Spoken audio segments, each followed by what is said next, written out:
Audio Jungle.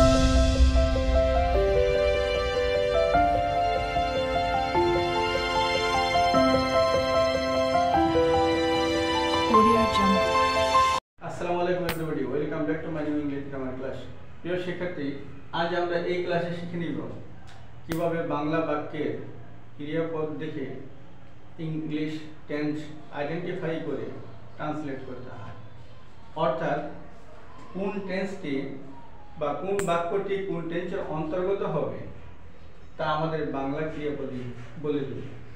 তো প্রিয় শিক্ষার্থী, একটু বলা প্রয়োজন টেন্স স্ট্রাকচার আমাদের কেন জানা দরকার। টেন্স স্ট্রাকচার জানা দরকার এই জন্য যে সেন্টেন্স গঠন, পরিবর্তন, পরিমার্জন এবং অর্থবহ করার জন্য আমাদের টেন্স প্রয়োজন। অর্থাৎ আমাদের যোগাযোগটাকে মিনিংফুল করার জন্য আমাদের টেন্সের স্ট্রাকচার জানা দরকার। তো চলো আমরা আমাদের ক্লাসটি শুরু করি। আমি এখানে একটি চার্ট লিখে দিয়েছি। আমরা জানি টেন্স মোট 12 প্রকার, প্রধানত 3 প্রকার: প্রেজেন্ট, পাস্ট এবং ফিউচার। এই প্রত্যেকটা টেন্সের আবার ফিউচার, পাস্ট, প্রেজেন্ট 4টি করে সাব ডিভিশন রয়েছে। তো এই 4টি করে সাব ডিভিশন আমি রিড আউট করতেছি। যেমন present, present indefinite, present continuous, present perfect, present perfect continuous. Present অর্থাৎ বর্তমানে কালে যে কাজগুলো সম্পন্ন হয়ে থাকে সেটা প্রেজেন্ট টেন্স, এবং ফিউচার অর্থাৎ ভবিষ্যৎকালে যে কাজটি করা হবে অনুমান করা হয়ে থাকে সেটা ফিউচার টেন্স, এবং অতীতকালে যে সকল কাজ হয়েছিল, ধারণা করা হয়েছিল, সেগুলো আমাদের কি পাস্ট টেন্স হবে। এই প্রত্যেকটা টেন্সে 4টি সাব ডিভিশন আছে। এই সাব ডিভিশনগুলো আমরা কিভাবে আইডেন্টিফাই করব বাংলা বাক্য দেখে, তা আমরা এখন এই 4টি দেখলে বুঝতে পারবো। তো আমি রিড আউট করে তোমাদের বোঝাতে চেষ্টা করতেছি। তো আমি প্রেজেন্ট ইনডিফিনিট টেন্স প্রথমেই ধরলাম। তো প্রেজেন্ট ইনডিফিনিট টেন্সে আসলাম। আমরা দেখি তিনি বই পড়েন, আমি বই পড়ি। একটা বাংলা সেন্টেন্স বা বাক্য লিখলাম। এখন আমাদের জানতে হবে ক্রিয়াপদ বাংলা বাক্যে কোন স্থানে অবস্থান করে। আমরা জানি বাংলা ক্রিয়াপদ সেন্টেন্সের সর্বশেষ থাকে। অর্থাৎ সেন্টেন্সটি বাংলা বাক্যটি যত বড় হোক তার সর্বশেষ ওয়ার্ডটি হবে আমাদের কি এই ভার্ব বা ক্রিয়াপদ। যেমন তিনি বই পড়েন, এখানে সর্বশেষ ওয়ার্ডটি পড়েন। এই পড়েন আমাদের ক্রিয়াপদ, বাংলা ক্রিয়াপদ। এই যে পড়েন, এই ক্রিয়াপদের শেষে আমাদের একটি প্রত্যয় আমাদের যোগ আছে পড়েন। যে আমাদের প্রথমে চিন্তা হবে বাংলা বাক্যে ক্রিয়াপদ কোথায় অবস্থান করে আর বাংলা বাক্যের স্ট্রাকচারটা কি। যেমন তিনি বই পড়েন, তিনি বই পড়েন, আমি বই পড়ি, আমি বই পড়ি। এখানে আমাদের কর্তা ব্যক্তি সাবজেক্ট এবং অবজেক্ট এবং পড়েন ক্রিয়াপদ। আমরা জানি বাংলা বাক্যের সর্বশেষ শব্দটি হবে ক্রিয়াপদ, এবং এই যে সাবজেক্ট কর্তার পরের শব্দটি হবে অবজেক্ট কর্ম, কর্তা এবং কর্ম পাশাপাশি অবস্থান করে। এখন আমরা ইংরেজি স্ট্রাকচারগুলো দেখি। Subject plus verb plus object plus other word. অর্থাৎ ইংলিশে যখন আমরা ট্রান্সলেট করতে যাব তখন আমাদের প্রথমে সাবজেক্ট লিখতে হবে, এরপরে ভার্ব, এরপরে অবজেক্ট। অর্থাৎ ভার্বের পরে অবস্থান করবে অবজেক্ট, আর বাংলা বাক্যে সাবজেক্টের পরে অবস্থান করবে অবজেক্ট। তো আমাদের ক্রিয়াপদ, এই ক্রিয়াপদের সাথে আমাদের কিছু ক্লু ইন্ডিকেটর আছে যেগুলো দেখলে আমরা বুঝতে পারবো এইগুলো এই টেন্সের অন্তর্গত। তো এখানে আমি কয়েকটি প্রত্যয় লিখে রেখেছি। রস্বই বা ই, অ, ও, এস, এ, এন অন্তস্থ। এই প্রত্যয়গুলো যদি বাংলা বাক্যের শেষে সংযুক্ত থাকে তাহলে আমাদের এটি প্রেজেন্ট ইনডেফিনিট টেন্সের অন্তর্গত হবে। তিনি বই পড়েন, আমি বই পড়ি। এই যে পড়ি, ইকার বা রস্বই, পড়েন, পড়েন, এইগুলি দেখে আমরা কি করব, প্রেজেন্ট ইনডেফিনিট টেন্স শনাক্ত করব। তো প্রেজেন্ট ইনডেফিনিট টেন্সের স্ট্রাকচার হলো subject verb 1 plus object, subject verb 1 plus object, এবং আরেকটি স্ট্রাকচার আমরা লিখে রেখেছি সাবজেক্ট ভার্ব, এরপরে এস বা ইএস, আইএস প্লাস অবজেক্ট। এখন এখানে একটি ব্যতিক্রম দেখতে পেলাম আমরা, যে সাবজেক্টের ভার্বের সাথে এস এবং ইএস যোগ হয় কোন সময়। তো এই প্রেজেন্ট ইনডেফিনিট টেন্স যদি হয়ে থাকে তাহলে আমাদের সাবজেক্ট ইংরেজিতে হি, শি, ইট, এবং সিঙ্গুলার নাম্বার হলে, সিঙ্গুলার নাউন হলে, সিঙ্গুলার নাউন হলে আমাদের কি হবে, এই এস, ইএস, আইএইচ অ্যাড হবে, এইগুলো আমাদের অ্যাড করতে হবে। যেমন সে যায়, হি গোজ, কিন্তু আমি যাই, আই গো। অর্থাৎ হি, শি, ইট সাবজেক্ট হলে আমরা এস বা ইএস যোগ করে দিই। তো এখন কোন সময় এস, কোন সময় ইএস, কোন সময় আইএস যোগ হবে সেটা আমরা দেখতেছি। ভার্বের শেষে যে বানানে যদি এস, ইংলিশ ভার্বের শেষে S, C, H, X, Z, O থাকে তাহলে ইএস অ্যাড করতে হবে। যেমন সে মাছ ধরে, আমাদের কি হবে, হি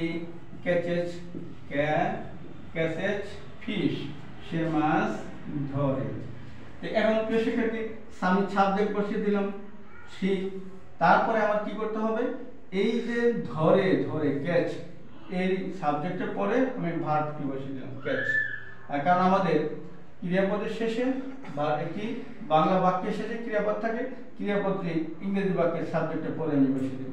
প্রথমে সাবজেক্ট ঠিক থাকবে, উভয় ভাষায় সাবজেক্ট আমার ঠিক আছে প্রথমে, এবং ব্যতিক্রম হলো সাবজেক্টের পরে এখানে ভার্ব আর বাংলা বাক্যে অবজেক্ট। তো ক্যাচ এখানে ইএস বানানে ইএস আছে, সিএইচ আছে, এই জন্য আমি ইএস যোগ করে দিলাম। এরপরে মাস আমার অবজেক্ট।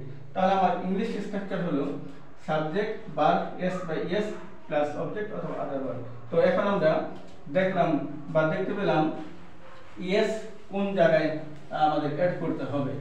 এখন এরপরে আমরা দেখি ভার্বের শেষে যদি ওয়াই থাকে, ওয়াইটা সমান সমান কি হবে, আই হবে, এবং তারপরে ইএস যোগ হবে।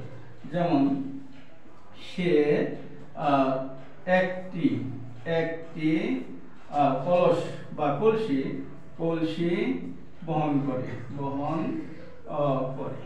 আচ্ছা, সে ক্যারিজ এ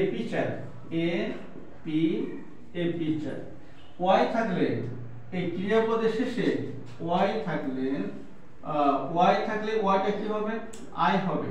এরপর আমরা কি যোগ করব, এস যোগ করব, এবং বাকি সকল ক্ষেত্রে আমরা এস যোগ করে দেব।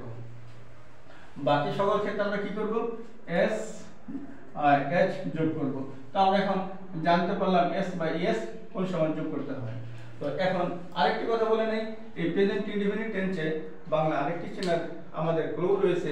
এখানে সময়ের সাথে সময় কোনো উল্লেখ থাকবে না, যেমন আমি বই পড়ি, আমি ভাত খাই, আমি যাই, সে আসে, সে ইত্যাদি। এখন আমরা আসছি একটু কন্টিনিউয়াস টেন্সের ক্ষেত্রে। এখন আমি দেখতেছি পড়তেছি। বাংলা ক্রিয়াপদের শেষে যদি ত এবং ছ দুটি বর্ণ থাকে তাহলে সেটা আমাদের প্রেজেন্ট কন্টিনিউয়াস টেন্স হবে। যেমন আমি বই পড়িতেছি, তাহলে আমি বই পড়িতেছি,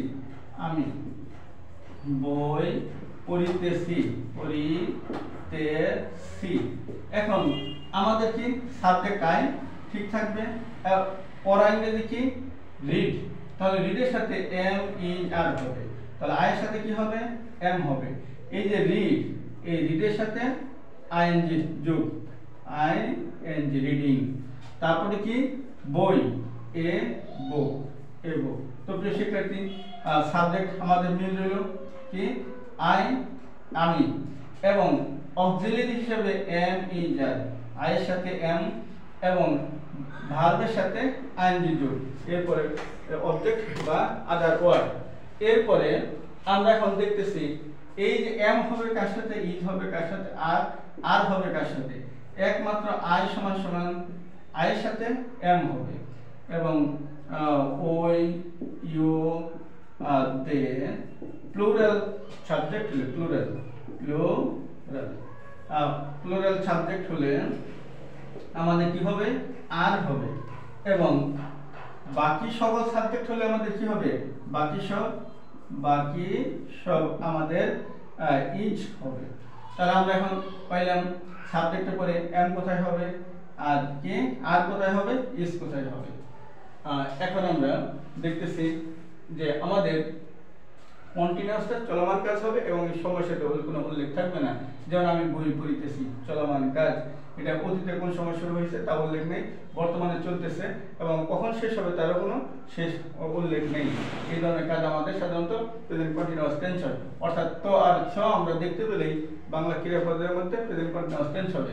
এখন প্রেজেন্ট পারফেক্ট টেন্স, সমাপ্ত কাজ। আমি বইটি পড়িয়াছি, এখানে অ আর ছ থাকলে আমাদের কি হবে প্রেজেন্ট পারফেক্ট টেন্স হবে। যেমন আমি বইটি পড়িয়াছি, বইটি পড়িয়াছি। তাহলে এখন সাবজেক্ট আমার কি হবে আই, এরপর আবার কি আসবে হ্যাভ হ্যাজ, তো আই এর সাথে কি হবে হ্যাভ হবে। এরপরে এই যে পড়িয়াছি ভার্ব 3 পিপি ফর্ম, অর্থাৎ ভার্ব 3 হবে। I have read the book, আমি বইটি পড়িয়েছি। এখানে আমি কি লিখলাম সাবজেক্ট আমি, এরপরে আই সাথে কি হবে হ্যাভ অথবা হ্যাজ হবে, হ্যাভ হইছে হ্যাভ বসিয়েছি।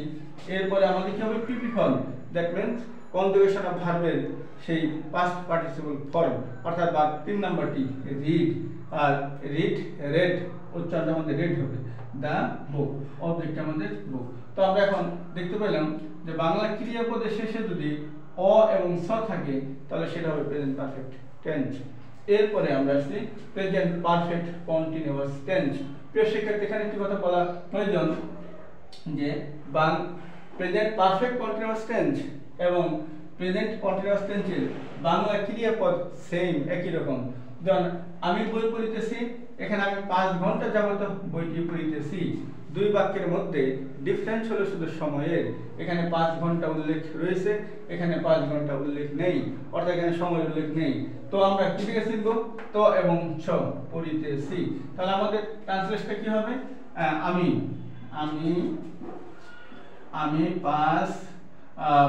5 ঘন্টা যাবত বইটি পড়িতেছি। তো এখন আমাদের সেই সাবজেক্ট প্রথম আমরা কি লিখবো আই লিখবো। স্ট্রাকচার অনুযায়ী আমাদের কি হবে হ্যাভ হবে, হ্যাভ। এবং কি এরপরে বিন, আই হ্যাভ বিন রিডিং, পড়া ইংরেজি কি রিডের সাথে আমার আইএনজি যোগ হইল। এখন হলো টাইম ক্লোজ ফর 5 আওয়ার্স। প্রিয় শিক্ষার্থী, এখানে হ্যাভ এবং এখানেও হ্যাভ রয়েছে, শুধু আমাদের পার্থক্যটা বিন। তাহলে আমরা দেখলাম প্রেজেন্ট পারফেক্ট কন্টিনিউয়াস টেন্সে তো ছ থাকবে এবং সময়ের উল্লেখ থাকবে, তো ছ এবং সময়ের উল্লেখ থাকবে। তো এখন আমাদের কোথায় হ্যাভ হবে কোথায় হ্যাজ হবে, আই এবং we, you are they, are plural subject হলে আমাদের কি হবে এই হ্যাভ হবে। বাকি সকল ক্ষেত্রে হ্যাজ, বাকি সব আমাদের কি হ্যাজ হবে। তো প্রিয় শিক্ষার্থী, আমরা present continuous, present perfect continuous, Bangla ক্রিয়াপদ সেম কিন্তু শুধু সময়ের উল্লেখ থাকে প্রেজেন্ট পারফেক্ট কন্টিনিউয়াস টেন্সে। প্রেজেন্ট কন্টিনিউয়াস টেন্সে কোনো সময়ের উল্লেখ থাকে না। এখন আমি চলে যাব পাস্ট টেন্সে। পাস্ট টেন্সে একটা মজার বিষয় হলো চারটি টেন্সে, চারটি সাবডিভিশনে একটা ল থাকবে। তো শুধু ল যখন আমরা দেখতে পাবো, আমি গতকাল বইটি পড়েছিলাম, এখানে একটা ল আছে। বাংলা ক্রিয়াপদে কয়টা ল আছে? একটা ল। এই একটা ল থাকলে আমাদের কি হবে? পাস্ট ইনডেফিনিট টেন্স হবে। এটা সময়ের সাথে কোনো উল্লেখ থাকবে না। তো আমি গতকাল বইটি পড়িয়েছিলাম, তাহলে আমি এখানে নিয়ে এলাম আই। বই পড়া ইংরেজি দেখে আমাদের কি ক্রিয়াপদ read, R E A D, read. তারপরে কি দা বুক। গতকাল ইংরেজি কি ইয়েস্টারডে, ইয়েস্টারডে, ইয়েস্টারডে। এখন আমাদের স্ট্রাকচারটা হবে সাবজেক্ট, সাবজেক্ট, এরপরে ভার্ব টু। শিক্ষার্থী কিছু কিছু ভার্ব রয়েছে যার তিনটি ফর্ম, এক প্রেজেন্ট, পাস্ট এবং পাস্ট পার্টিসিপল। এটা আমাদের ভার্ব টু, অর্থাৎ past form. I read the book, I read the book yesterday, yesterday. এখন আমাদের কি পেলাম? যে যদি আমাদের একটি মাত্র ল থাকে বাংলা ক্রিয়াপদে, সেটা আমরা পাস্ট ইনডেফিনিট টেন্সে করব। এর স্ট্রাকচারটা হলো সাবজেক্ট, ভার্ব টু, অবজেক্ট বা আদার ওয়ার্ড যদি থাকে তো আমাদের থাকবে। আমি আবার বলতেছি, আমাদের চারটি এই কি টেন্সে, অর্থাৎ পাস্টের চারটি টেন্সে আমাদের ল থাকবে। একটি মাত্র ল থাকলে শুধু পাস্ট ইনডেফিনিট টেন্স হবে। যেমন আমি খেয়েছিলাম, সে এসেছিল, সে দেখা করেছিল, এই যে একটি মাত্র ল আছে, তাহলে আমাদের কি হবে? পাস্ট ইনডেফিনিট টেন্স হবে। এখন আমরা পাস্ট কন্টিনিউয়াস টেন্স আমরা দেখলাম। কি ত এবং ল আমাদের লক্ষণ হলো, চিনার লক্ষণ হলো ত এবং ল। যেমন আমি বইটি পড়িতেছিলাম, ত আর ল, অর্থাৎ এই লয়ের সাথে আমার যোগ হয়েছে ত, লয়ের সাথে ত যোগ হয়েছে।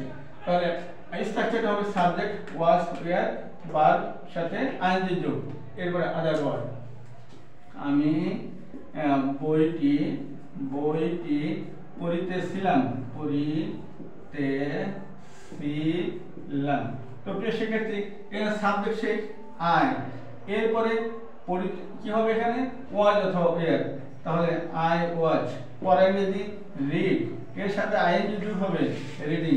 অবজেক্ট আমাদের কি দ্য বুক, দ্য বুক, অর্থাৎ সাবজেক্ট আই, ওয়াজ এবং ওয়্যার।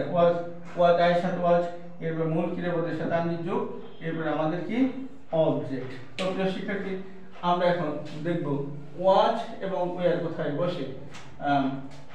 আই, হি, সি, ইট এবং singular noun, singular noun, noun বা সাবজেক্ট হলে আমাদের কি হবে? ওয়াজ হবে। আর বাকি সব আমাদের কি হবে? ওয়্যার হবে, বাকি সব ওয়্যার। তো প্রিয় শিক্ষার্থী, আমাদের কি present continuous, past continuous tense আমাদের চলে গেল। এখন পাস্ট পারফেক্ট টেন্স, এখানে অন্তস্থ এবং ল। আমি বইটি পড়িয়াছিলাম, অন্তস্থ এবং ল এইটা থাকলে আমরা কি ধরে নেব? Past perfect tense. তাহলে আমি বইটি পড়িয়াছিলাম, প্রথম কি সাবজেক্ট আই, এরপরে হ্যাড, আই হ্যাড। পড়া ইংরেজি রিড, এর পিপি ফর কি রিড, একই রূপ আমাদের। I had read the book, I had read the book. আমি বইটি পড়িয়াছিলাম, অর্থাৎ অন্তস্থ এবং ল থাকলে আমাদের কি হবে? পাস্ট পারফেক্ট টেন্স হবে। সাবজেক্ট এই structure, subject had, PP for object বা আদার ওয়ার্ড। এরপরে আমরা আসতেছি পাস্ট পারফেক্ট কন্টিনিউয়াস টেন্স। এটা সে চলমান কাজ থাকবে এবং অতীত নির্দেশক থাকবে এবং সময়ের উল্লেখ থাকবে। যেমন আমি 5 ঘন্টা ধরে পড়িতেছিলাম, অর্থাৎ আমি 5 ঘন্টা যাবত পড়তেছিলাম, এখানে একটা সময়ের উল্লেখ রয়েছে। তো আমি আই সাবজেক্ট নিলাম, এরপরে আমি কি লিখবো? হ্যাড বিন, সাবজেক্টের পরে আমি হ্যাড বিন দিলাম, এরপরে আমি কি লিখবো? ভার্বের সাথে আইএনজি যোগ, ভার্বটা কি? Read, read, reading the book, the book. কয় ঘন্টা? 5 ঘন্টা, for 5 hours 5 hours for 5 hours. তো এখন আমরা কি দেখতে পেলাম যে আমাদের সময়ের উল্লেখ থাকলে চলমান কাজ হলে সেটা কন্টিনিউয়াস টেন্স হবে, সেটা প্রেজেন্ট কন্টিনিউয়াস হতে পারে, পাস্ট কন্টিনিউয়াস টেন্স হতে পারে। তো এখন আমরা কি আবার আমি বলি যে তো আর ল থাকলে এবং সময় উল্লেখ থাকলে, তো ল থাকলে এখানে প্রেজেন্ট পাস্ট কন্টিনিউয়াস, আবার তো লর সাথে সময় উল্লেখ থাকলে পাস্ট পারফেক্ট কন্টিনিউয়াস টেন্স। তো প্রিয় শিক্ষার্থী, আমরা এখন ফিউচারের নিকট চলে যাই। তো ফিউচারে দেখব যে প্রতি ক্ষেত্রে একটা মজার ব্যাপার, শেষ একটা ব থাকবে, যেমন আমি আসিব, সে আসিবে, সে চলিয়া যাইবে, ইত্যাদি ইত্যাদি। আমাদের স্ট্রাকচারটা হবে আমি বইটি পড়িব, একটি ব রয়েছে, শুধু ওয়ানলি একটা ব থাকলে সেটা ফিউচার ইনডিফিনিট টেন্স হবে, সময়ের কোনো উল্লেখ থাকবে না।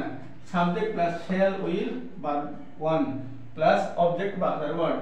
তো আমি বইটি পড়িব, আমি ইংরেজি দেখি এখানে আই, এরপর আমি কি নেব শ্যাল অথবা উইল, আয়ের সাথে কি হবে শ্যাল হবে, এরপরে কি নেব verb one, I shall read, I shall read, তারপরে বই দা বুক, দা বুক। তো প্রিয় শিক্ষার্থী, এখন এই শ্যাল হবে কোথায় আর উইল হবে কোথায়? আই এবং উই সাথে আমাদের শ্যাল ইউজ করব, আর বাকি সকল ক্ষেত্রে, বাকি সব ক্ষেত্রে আমাদের উইল ইউজ করব। তো প্রিয় শিক্ষার্থী, আমরা এখানে কি দেখতে পেলাম, যদি বাংলা বাক্যে শেষে অর্থাৎ ব থাকে ফিউচার ইনডিফিনিট হবে, সময়ের কোনো উল্লেখ থাকবে না। এরপরে আসছি আমরা কন্টিনিউয়াস টেন্স। এখানে সেই আগের মতোই তয়ের সাথে একটা ব থাকবে, যেমন পড়িতে থাকিব, তয়ের সাথে একটা ব, তো ব থাকলে আমাদের কি হবে ফিউচার কন্টিনিউয়াস হবে। ব হলো ফিউচারের ইন্ডিকেটর, ফিউচার নির্দেশক, আর তো হলো কন্টিনিউয়াস। তো এখন সাবজেক্ট শ্যাল উইল বি অথবা শ্যাল উইল বি অথবা শ্যাল, সাবজেক্ট উইল বি অথবা শ্যাল বি ভার্বের সাথে যোগ, আমি বইটি পড়িতে থাকিব। তাহলে আমি সাবজেক্ট এখানে কি আসতেছে আই আসতেছে, এর সাথে আমি কি দেব উইল বি বা শ্যাল বি। তো আই এর সাথে কি হবে শ্যাল বি, একটু আগে আমরা একটু আগেই দেখতে পেলাম। এরপর আমাদের ভার্ব পড়া, ভার্ব পড়া, এর সাথে আমার কি হবে আইএনজি যোগ হবে, I shall be reading the book, I shall be reading the book. তো প্রিয় শিক্ষার্থী, এখানে আমরা দেখতে পেলাম তো আর ব, তো আর ব তাহলে ফিউচার কন্টিনিউয়াস টেন্স। এরপরে আসছে আমরা ফিউচার পারফেক্ট টেন্স, অন্তস্থ এবং ব, আমি বইটি পড়িয়া থাকিব। স্ট্রাকচার হবে subject shall have will have PP for object বা আদার ওয়ার্ড। তাহলে আমি সাবজেক্ট এখানে কি আমি বইটি পড়িয়া থাকিব, সাবজেক্ট আই, আয়ের সাথে কি হবে শ্যাল হবে, শ্যাল, তারপরে কি হ্যাভ হবে। এখন পিপি ফর্ম রিড এর একই রূপ কি দা বুক, দা বুক, শেষ। এরপরে আসছে আমরা ফিউচার পারফেক্ট কন্টিনিউয়াস টেন্স। এই যে তো আর বর সাথে আমাদের কি হবে সময়ের উল্লেখ থাকবে, এবং স্ট্রাকচারটা হবে subject shall have will have been, ভার্বের সাথে আইএনজি যোগ টাইম ক্লোজ।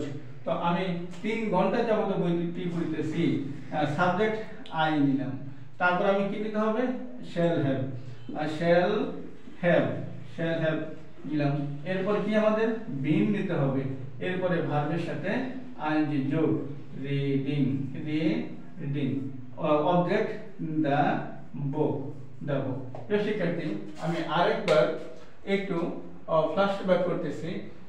যদি ভার্বের শেষে রস্বই বা ই অ ও ইস এ এন এই প্রত্যয়গুলো যুক্ত থাকে তাহলে সেটা প্রেজেন্ট ইনডিফিনিট টেন্স, শর্ত থাকে সেটা সময়ের উল্লেখ থাকবে না, বর্তমানে কাজ হবে। ঠিক পাস্ট টেন্সের মধ্যে শুধু একটি মাত্র ল থাকবে, সময়ের উল্লেখ থাকবে না, একটি মাত্র ল থাকবে। ফিউচার টেন্সে একটি মাত্র ব থাকবে, এবং কন্টিনিউয়াস টেন্সে কি থাকবে প্রেজেন্ট টেন্সে তো আর স, পাস্ট টেন্সে তো আর ল, ফিউচার টেন্সে তো আর ব। আমাদের এই যে তো আর তো এটা হলো কন্টিনিউয়াস এর সাইন, তো আর তো, তো ব তো ল তো স, তো স প্রেজেন্ট, তো ল কি পাস্ট, আর তো ব ফিউচার। এরপরে আসছে আমরা এখানে অন্তস্থ ব অন্তস্থ ল অন্তস্থ স। এখানে এই যে অন্তস্থ হলো আমাদের পারফেক্টের সাইন বা ক্লু। অন্তস্থ স থাকলে প্রেজেন্ট, অন্তস্থ ল থাকলে পাস্ট, অন্তস্থ ব থাকলে ফিউচার। আর এখানে হলো তো আর ব এবং তো আর ল তো আর স সবগুলোর সাথে আমাদের টাইম ক্লোজ, অর্থাৎ প্রেজেন্ট কন্টিনিউয়াস অথবা পাস্ট কন্টিনিউয়াস, ফিউচার কন্টিনিউয়াস, এর সাথে present continuous, present perfect continuous এবং পাস্ট পারফেক্ট কন্টিনিউয়াস এবং ফিউচার পারফেক্ট কন্টিনিউয়াস। এর মধ্যে যাবতীয় কন্টিনিউয়াসের মধ্যে ডিফারেন্স শুধু অনলি একটি মাত্র ওয়ার্ড, সেটা হলো টাইম ওয়ার্ড। অর্থাৎ কন্টিনিউয়াস সাধারণ কন্টিনিউয়াসে কোনো সময় উল্লেখ থাকবে না, কিন্তু পাস্ট পারফেক্ট কন্টিনিউয়াস টেন্সের মধ্যে সময় উল্লেখ থাকবে। তো সেক্ষেত্রে আজ এই পর্যন্ত। ভিডিওটি যদি ভালো লেগে থাকে আমার বন্ধুদের মাঝে শেয়ার করবে এবং সর্বশেষ সাবস্ক্রাইব করে পাশে থাকবে, যাতে পরবর্তী ভিডিওটি সর্বপ্রথমে তোমার নিকট গিয়ে পৌঁছে। সবাই ভালো থাকবে। আসসালামু আলাইকুম।